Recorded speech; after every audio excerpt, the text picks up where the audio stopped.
Hi, I'm Glenn, and this is After the World Ends. Everyone knows that long-term stress is bad for you, and worse than that, in a pandemic, it suppresses your immune system, which is really not what you want right now. So, let's talk about a couple of things you can do or not do to reduce the amount of stress in your life. So, I see a lot of stressed, angry people arguing on the internet about just about everything. At the moment, it seems to be quite fashionable to argue about whether we should be wearing masks or not. And if you stop to think about it, when was the last time having a discussion like that on the internet actually changed your mind about something? It probably never has, in fairness.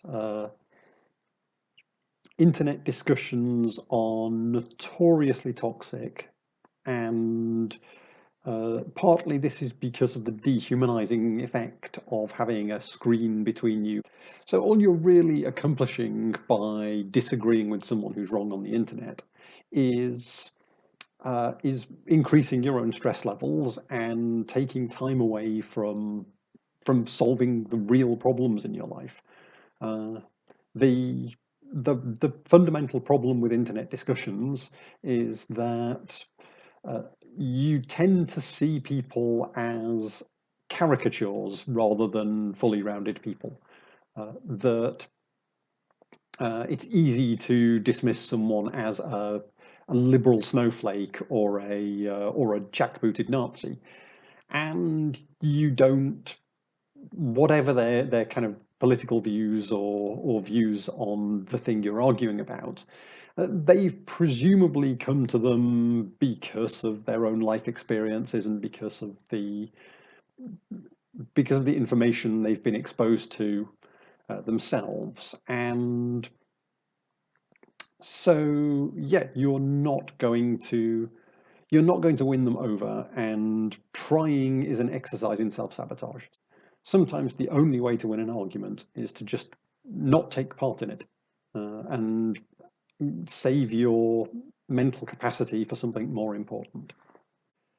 This ties in with what I said in a previous video about reducing your social media consumption, that a lot of the toxicity of online discussion is in the arena of social media, on Facebook, on Twitter. If you're quarantined with someone else, then it can help to uh, try and set boundaries about when you get alone time and when you're just allowed to work on what you need to work on. That if you can be in separate rooms, then be in separate rooms. If you're allowed to go out for walks, then time your walks so that you're out when the other person wants to be alone, and vice versa. My partner and I have a traffic light system on the fridge. Green means feeling sociable, uh, yellow means disturbable, and red means leave me alone. And that's worked really well for avoiding arguments in our house. If, however, you're quarantined alone, I'll be doing a video on loneliness very soon, so watch out for that. A third thing you can do to help manage your stress levels is, and I know this is a cliche, meditation. If you don't have a daily meditation practice of some kind, then you really need one. Meditation is good for the immune system, and over time it will change your brain structurally to make you better at dealing with stressful situations. I've already mentioned the simplest meditation technique I know, which is the 3 mindful breaths, where you just pause and take 3 slow, deep breaths before carrying on with your life.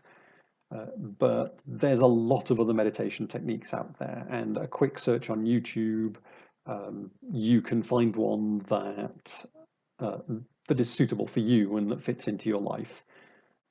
You don't necessarily have to sit on a cushion and close your eyes. Walking meditations are a thing. Um, There are mindfulness meditations that you can do while doing housework, for example. So there are a lot of options out there, and you can certainly find one with a bit of Googling that fits into your lifestyle and works with your brain, because not everyone's brain is the same.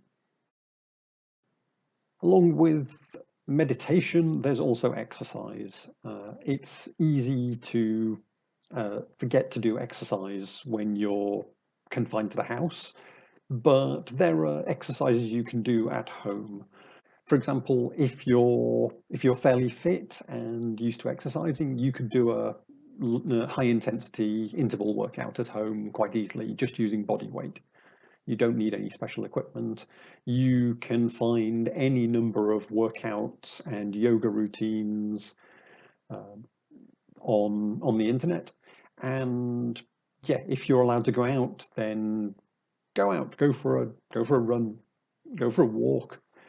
Just do something to get the blood flowing, because that will help you process the stress you're dealing with, and it will make you more resilient. It'll make you physically and mentally more resilient. And those are things you need right now. Anyway, I hope this has been helpful.